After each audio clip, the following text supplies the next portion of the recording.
Welcome to the Resolution Podcast, where we believe it's possible to overcome struggles and thrive in life. Here we discuss mental health, trauma, brokenness, healing, and ultimately how we can experience a thriving life with Jesus and others. These conversations are informed by my new book, Free to Thrive, co-authored with Josh McDowell. I'm your host, Ben Bennett. Welcome to Season 2. Welcome back to the Resolution Podcast.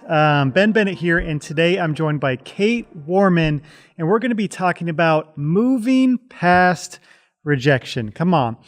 Kait is an author, speaker, popular relationship coach, and the founder of The Heart of Dating.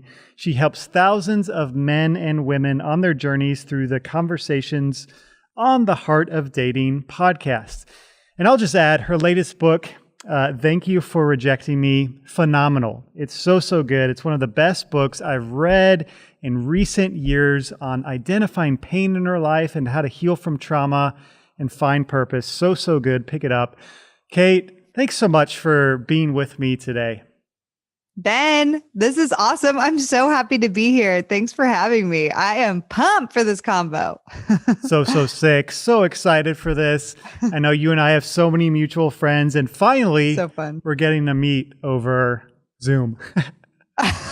I know. Wish it was in real life, but I love this. And I love finding out all the mutual friends we have. This is so fun. The world always gets smaller and smaller. And I'm grateful for virtual connection, even though I wish it was in real life.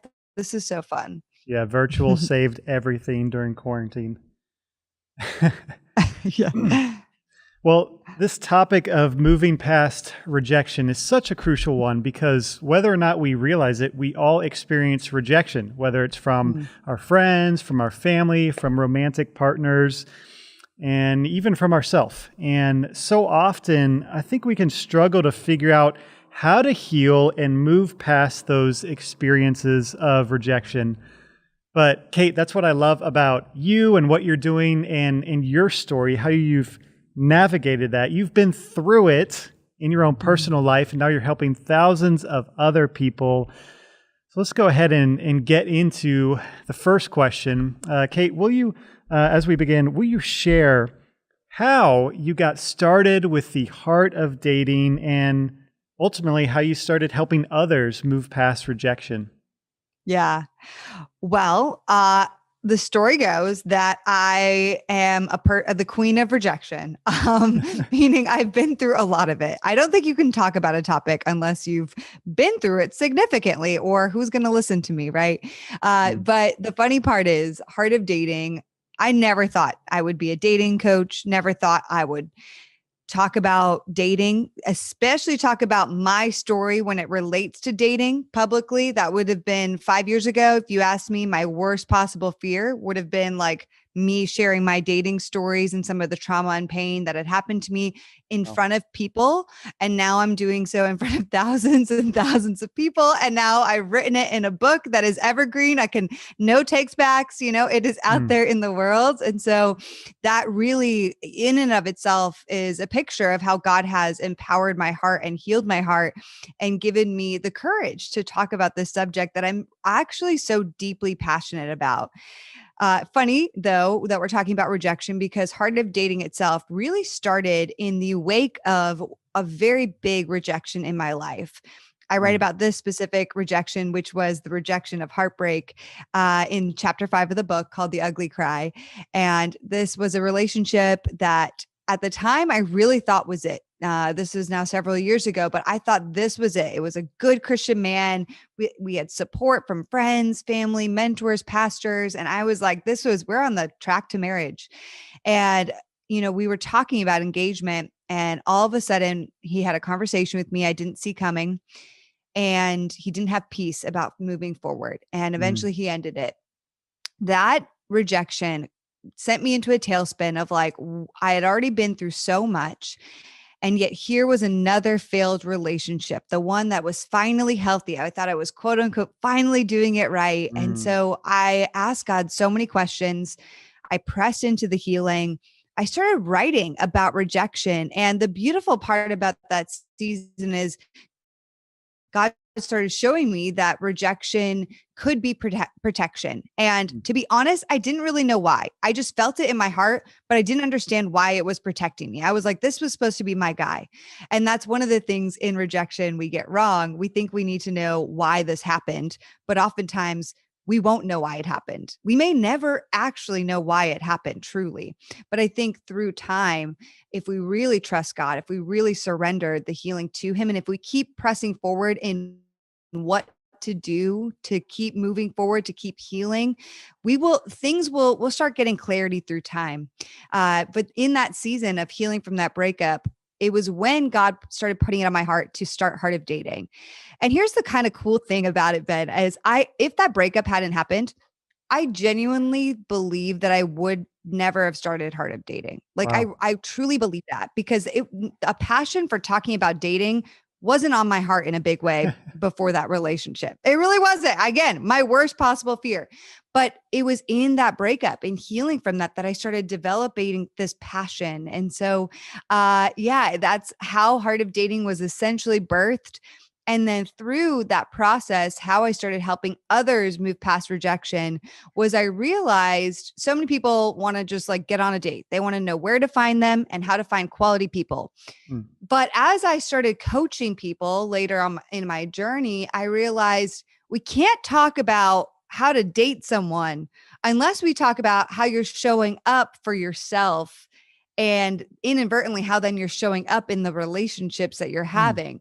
And most of the issues I saw there came back to rejection, twofold: rejection of themselves, self-rejection, so many people feeling unworthy, so many people not feeling confident, so many people not aware of what they actually bring to the table. Mm. And then also the external rejections that plague them, an ultimate fear of rejection because of some kind of rejection that's happened in their past. Yeah. And so often in my coaching, I started spending a lot of time with people, mainly talking about those things before we ever got to this is how you get out there and date. We had to talk about how do you address your own internal rejections with yourself? How do you heal from some of those in the past? How do you heal from your perspectives of God and maybe thinking that God's rejecting you? So we spent a lot of time in those buckets. And I realized, man, this is where we have to start before we just get out there. I can give all the practical advice of, putting yourself out there, but we really have to start healing from the fear of rejection. Ooh, so good. As I listen to that and what God's doing through you and whatnot, I'm reminded of that so often God wants to do something in us before He's going to do something through us. And it's just like you said, had you not experienced that intense heartbreak and pain, who knows if you'd be helping, thousands of people move towards healing today. I wanted to press into, you talked about a couple ways that people can experience rejection from others or for themselves, but can we press into what are the common ways rejection can show up, whether it's in childhood, whether it's in adult life that you see in your world? Yeah. So I separate the book, and I really feel like there's, first of all, two different main kinds of rejections. There's internal self rejections, Mm. and those really show up in the ways that we criticize ourselves, the ways that we feel insecure, our lack of confidence, our lack of worthiness, the lies that we believe about ourselves, and even in ways self-hatred. And a lot of those things stem from early childhood years, and they're things that were said to us or things that happened to us that implanted some sort of belief or some sort of lie that then grew through time. And we didn't know. We were young when those things happened. So we didn't have the awareness to even know that thing wasn't true, that lie, that belief isn't real about us, but we started believing it. And then through time, it's formed and shaped how we think about ourselves, potentially how we talk about ourselves, and then how we show up in our lives around us.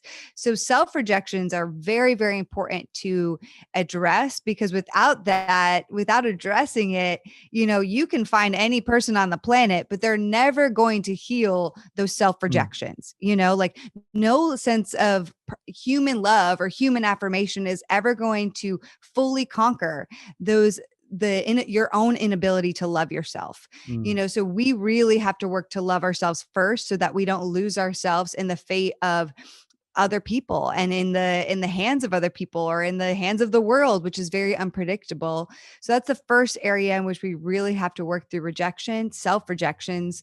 Other ways that rejection can show up have to do with, obviously, the obvious one as we talk about dating would be heartbreak. But then there's so many others. There's abandonment, and a lot of people experience abandonment, especially early in their childhood life. And I just want to Mm, open up the lens here that it's not just, your dad suddenly left and you never see him again. mm, It could honestly, abandonment could look like you were emotionally abandoned or you were emotionally neglected as a child and you didn't exactly get all your needs met as a child. And that can be a sense of mhm, rejection and abandonment from a very small, young age. Other forms of rejection would be things like abuse. That's one in the book I talk about that's very horrific, and that is part of my journey. We could also feel rejected through people in our lives. So, not only through dating, but through friendships, through developing community, feeling a lack of belonging. And who are we in the mid of all these other people? And so rejections ultimately and often there's even more that we go into the book, but oftentimes they're not just the ones that happened yesterday, last month, last year. Oftentimes it's things that have happened early in your life that then get compounded by by other things that happen that then reinforce the same beliefs. And what does it all lead to? It leads to fears. It leads to really crippling fears of like, this thing cannot happen again, or else I'll die, or else I don't know if I can survive, or else this belief of me feeling unworthy will cripple me. And so we do whatever we can to mitigate those rejections from happening. But ultimately we can't mitigate any rejection from happening. But what we can do is we can heal from the ones in our past. There's so many people that are walking around with a limp. mhm, And what I mean by this is they're walking around not knowing that things that have happened to them in their past are completely affecting how they're showing up in their lives today. And I think that we just need to debunk the whole faith and mental health thing, because faith, having faith, loving God, knowing the gospel is so powerful. And combining that with knowing that there are actual neurological things, psychological things happening in our bodies and in our minds, we need to know these things to be able to have tools to actually rewire our minds, actually start practically healing in a way that's more than just a Christianese form of just pray about it and it will be better. You know what I mean? Like, yeah. yes, pray about it. And we need to actually search through and heal strategically through some of these things. And it takes a lot of action, a lot of effort, a lot of consistency. And I believe doing those things, recognizing our past rejections, healing from them, can truly lead to transformation. Come on, so good. I think when we talk about rejection, so often we focus on what others have done to us and how they've hurt us or not met our needs growing up. But what's interesting is this idea of how often we can reject ourselves, whether it's through our thoughts or whatnot.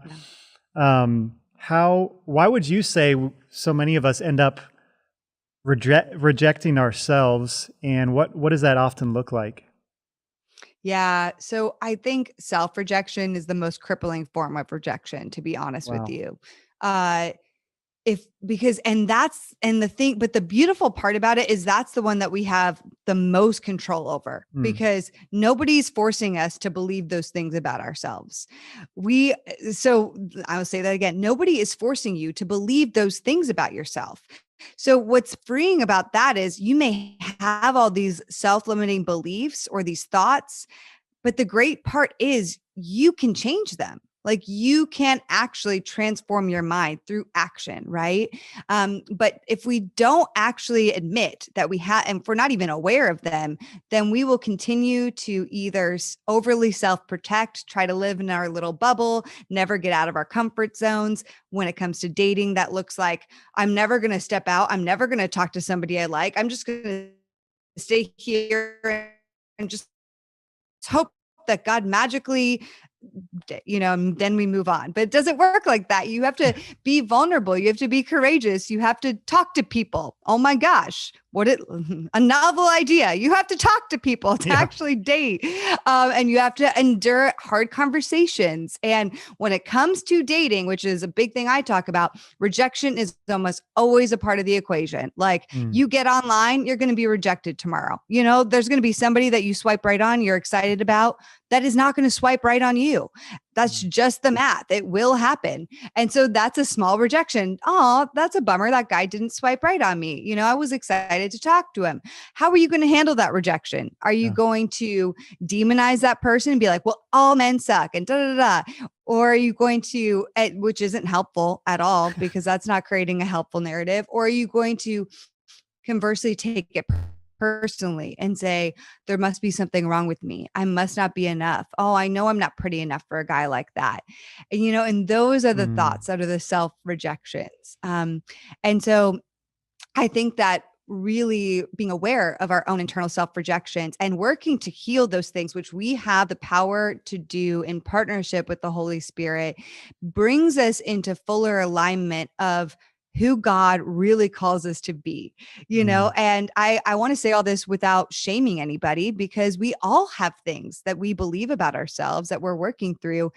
I would just say the question is, are you working through them? Are you aware of them? Are you willing to work through them? And are you willing to continue to work through them for the course of your life, and because as you do that, you will see, oh my gosh, like, this was a lie I used to believe. And now when it kind of comes up again, I have a tool to deal with that lie. So that lie doesn't have to hit me and land and suffocate me anymore. I have a tool to say, I see it now. And now this is what I'm going to do and pivot into instead. But if we continue down the same self-fulfilling prophecy, nothing will ever change. And we'll continue to just feel so negatively about ourselves every time any sort of external rejection does happen. What I also hate about self-rejections is that it just really limits us from so much beauty and experiencing connection and opportunity. If you don't believe you're worthy of something, you're not going to step out into it. But at the same edge of that coin is, if you don't step out into the unknown, you're never going to know what God wants to do with you in that unknown, And so you can live a very safe life, but I believe it's C.S. Lewis who says an amazing quote that I don't have memorized off the top of my head, but it's like, we can keep our hearts in a box and we can keep it there and pardon it and put all these guards around it. But then what you've done is you've just completely hardened it, that nothing can penetrate it, nothing can pierce it, but therefore you don't feel anything. And what is life without truly being able to feel, to experience the heights of joy and the depths of sadness? That's what God designed us to be. And so you can't, if you can do that, you can try and protect yourself to that extent, but you're going to also miss out on so much of what God actually wants to bring you into. Come on. I think there's about 5 mic drop moments throughout the past couple minutes. Oh my gosh. So good. When I think of self-rejection, thinking about it in my own life for probably 15 years, I was rejecting myself, feeding myself lies. It was all I knew. And I believed that I was basically worthless. And I think for so many of us, it can become all we know. We don't know that we actually aren't worthless. I was reading in, I think it was Psalm 10 earlier today. People love to quote the verse that says, who are we, O God, that you are mindful of us? But then the next verse says, yet you made us, only a little bit lower than God. Wow. We're made in the image of God. If we could only get God's sights on us and see ourselves the way he sees us as people made in the image of God, redeemed by Christ, the stuff, like the way we reject ourselves, like doesn't even come close to belonging. I mean, that's downplaying the image of God whenever we're rejecting ourselves. Yes. What does our commentary about the created say about the Creator? I think it says a lot. So if we have a low view of people, we're going to have a low view of God.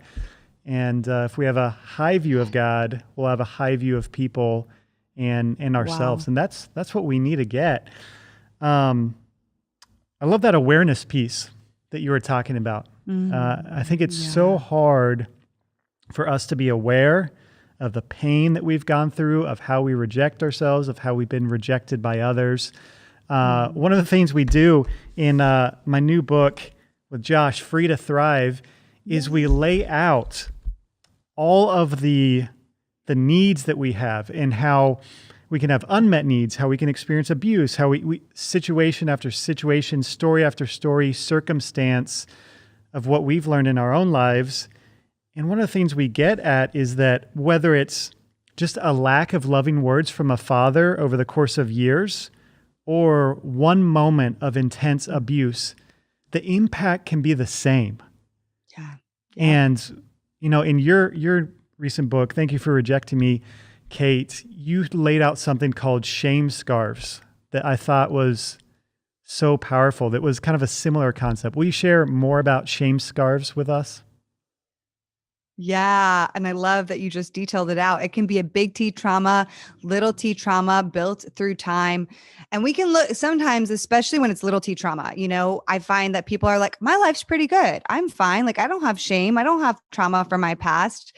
But the thing is that it could be small moments of trauma that have built upon themselves throughout time. And so you still have trauma. It's just moments of it that's been piled on top of one another. So when we were created, you said it so good, Ben, but we were created in the image of God. We are perfect and pure and innocent and gorgeous in his eyes. And we were created also with unique DNA and footprint. And when you think of yourself as a child, like you didn't fear that kind of rejection as you do as adults, right? So something along the way happened. Like most of the time you just went up to a stranger and like, hi, can I pet your dog? Like, or like whatever it was, we had such less fear, in those days, especially fears of rejection. And so what happens is that pure innocence, us at childbirth and as children, small things start happening. And so in the book, I detail out an exercise I went through with a therapist that was really powerful for me, where I actually pictured myself as a little girl. And then I pictured just one moment from my childhood that I could remember, a painful memory of some kind, whatever that came to my mind first, the earliest memory I could think of. And one of the earliest memories that I could think of was one of my aunts telling me that my smile looked fake. And now this was like a passing moment. It was, like for her, she probably is just like trying to give me, in her mind, she probably never even remembers that she said that, right? It's a small moment, but I already felt insecure. I had already hit puberty at a very young age. And so her saying this about my smile hit me in such a way in that moment where I was like, somebody is actually pointing out the awkwardness and insecurity that I've already started to feel. And so there's a shame scarf that was thrown over me that created a line of insecurity about myself and specifically my attraction and my body image. And I'm telling you what, that moment created a 4-year stint of me feeling incredibly awkward about my body. And it went on and on, but my puberty phase of the awkwardness, we all have some form of that for a guy or a girl.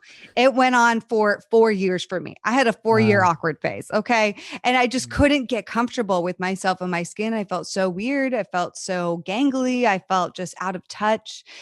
And so there was that moment. And then you think of another moment. I think of another story I told in the book of being bullied when I was in the 6th grade. And that's another shame moment. And that seems like maybe a bigger deep trauma for me, whereas my aunt commenting was maybe a smaller moment, but it's piling up again. I'm not wanted. I'm not liked for as I am. I'm not accepted. So there's some sort of lie there.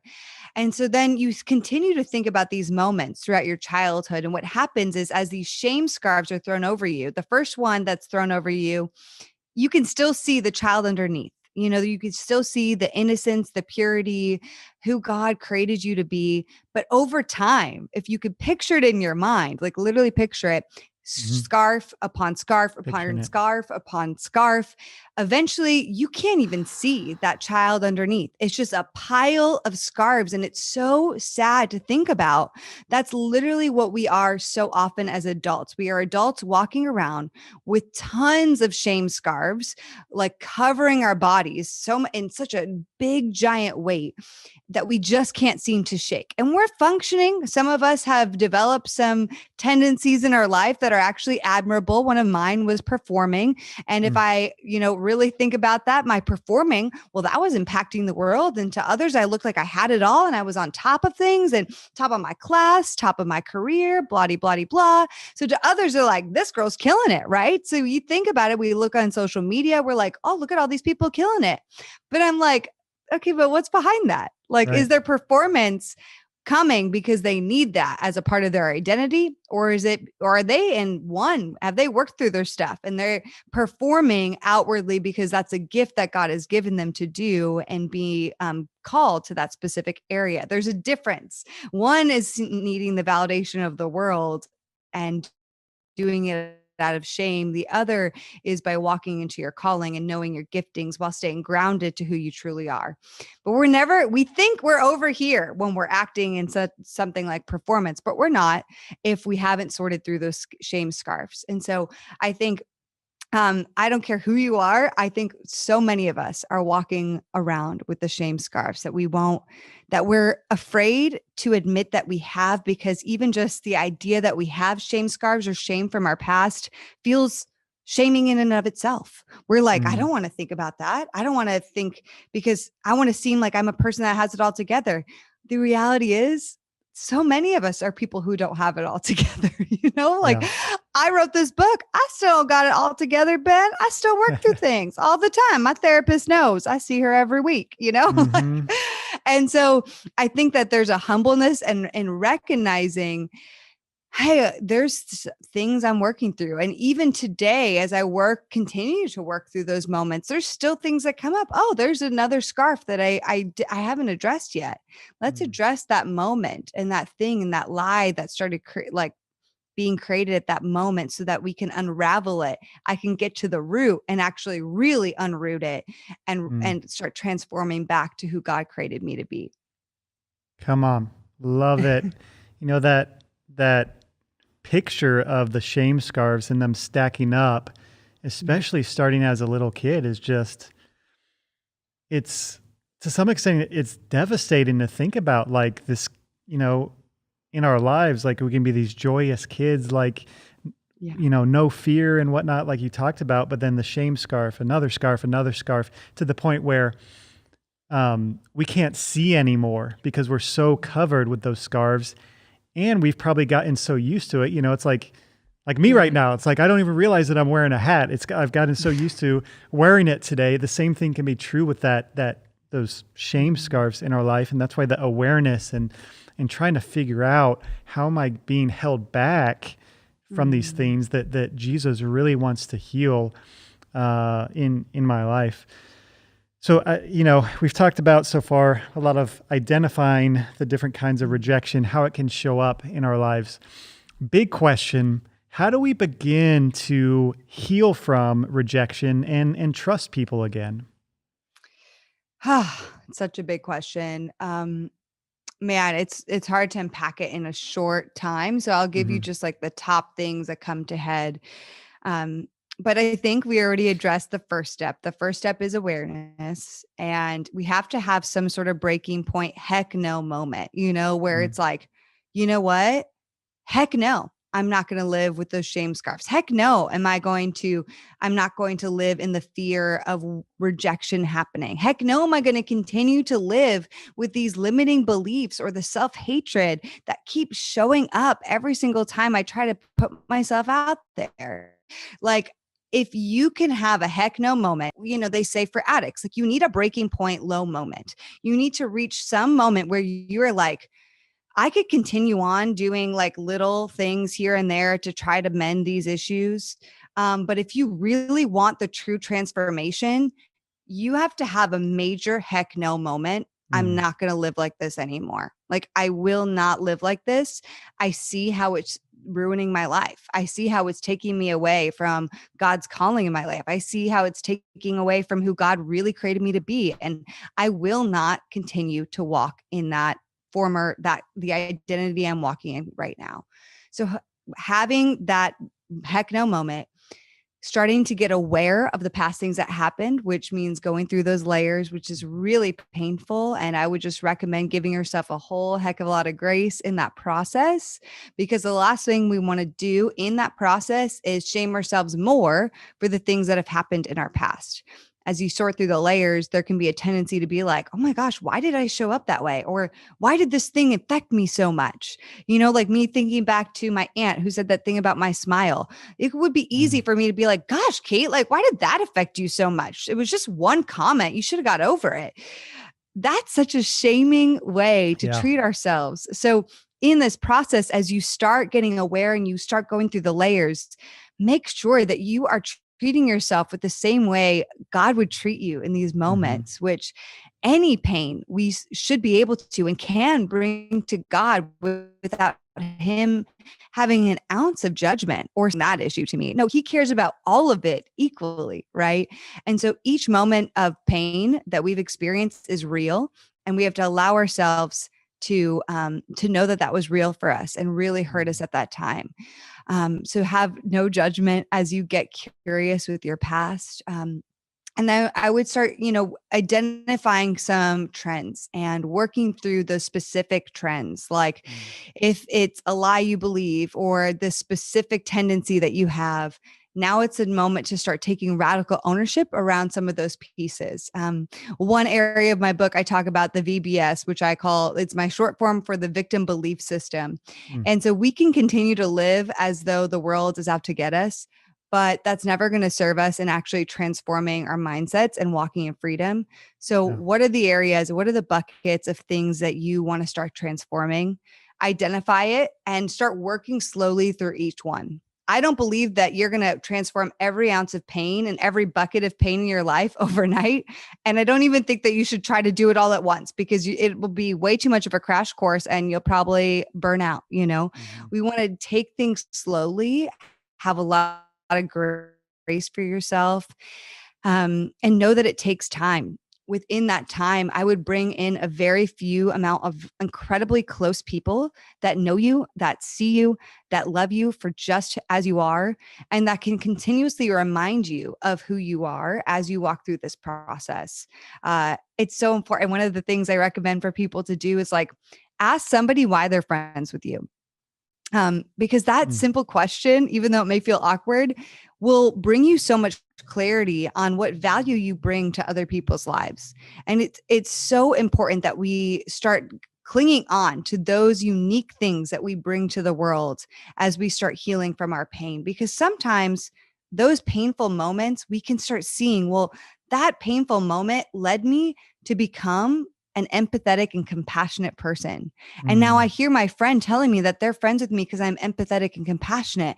Wow, I can see how going through that pain and healing through that pain has brought me this gift of being compassionate and empathetic, which is why people want to be around me. So in essence, no, I'd never want to go through that pain again, but now I can be firm and confident that God is using some of that pain to create beautiful things within me. So that's just, that's just part of the process of going through the recognizing the rejections, being curious with it, and actually moving towards the healing. Man, love it, Kate. I mean, just like, those scarves that you talked about, shame scarves develop over time. Why would we think that healing is going to happen in an instant? Maybe it's kind of like peeling off the layers of an onion. May we be gracious and kind to ourselves. I think of how, Romans 2:4 that says it's his kindness that leads us to repentance, to change our mindset. May we have kindness towards ourselves like God has towards us as we seek to change, as we seek to heal, as we seek to grow. And may we really just stop shooting on ourselves. Yes. Stop saying, I should be there. I should be over this. I should be finally healed. It shouldn't take this long. Yes. It's a process, as you know so well, Kate. And that's a process that can be so hard to even want to get into because it can be so painful to visit those places of past rejection. Kait, why would you say it's worth it to move past rejection, to face that stuff, and is a better life possible on the other side? I think the beauty of pain is that it gives us the opportunity to have such a flavor for life that we may Mm. never have known without the pain. And not to say Ooh. like, oh my gosh, like, yes, I want to go through abuse again. Like that's not what I'm happening.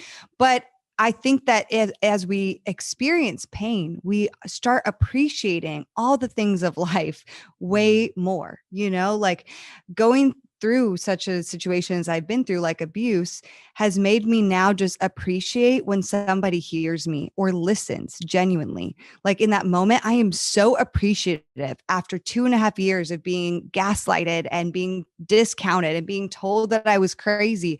Like when somebody actually is like, thank you for sharing. And I hear you.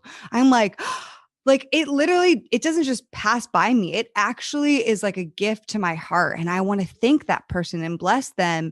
And that continues them wanting to then do that more to other people. Mm. Right. And so it's the depths of the pain allow you to also experience the greatest joy possible. And so I think that that's part of the gift that pain brings us. It also gives us the ability to, like I said, come alongside other people in ways that can transform other people's lives. The one thing I wish in my specific abuse situation, I'm just bringing that up again, is I just wish back in the day that there was somebody that just listened to me and said, Kait, what you're going through, I understand. And what you're going through makes sense. And what you're going through isn't crazy. It's not outlandish. Like, I believe you. I trust you. I see you. And you, as a person that have been through pain, you can be that voice for somebody else that may get them out of the ultimate shame pit that they're in. And as I think back to those moments, like, man, we just need more of that in the world. We need more people who have experienced pain, who are willing to heal from the pain and then seek to be not like the heroes, but to come alongside of people, walking with them arm in arm as we do life together, because we aren't promised a life without pain. And I actually don't believe that would be exciting. I don't Mm. believe that it would create dynamic human beings if we didn't have pain. And so, yeah, I believe that it really transforms how we show up in the world, how we see God, and how we can really love other people. Mm. Powerful. And that's hard to get to see the beauty that can come from the pain, especially in the moment. But it's like in the depth, or as we go into the depth of the darkness, we appreciate the light, all the more because we can see the contrast. And there's a way forward, and you've seen it, and all the people you're ministering to, speaking to, coaching, or seeing it. As we begin to wrap up today, Kait, where can people get your latest book, and where can they stay connected with you and all the happenings? Yeah, I would love to stay connected. We have a fun community through Heart of Dating. We have the podcast every week. We have a private Facebook group. We hang out on Clubhouse. We hang out on Instagram. You can go to heartofdating.com to find out a lot about that. You can join Facebook, facebook.com/heartofdating. Instagram, Kaitness and Heart of Dating are where we hang on the gram.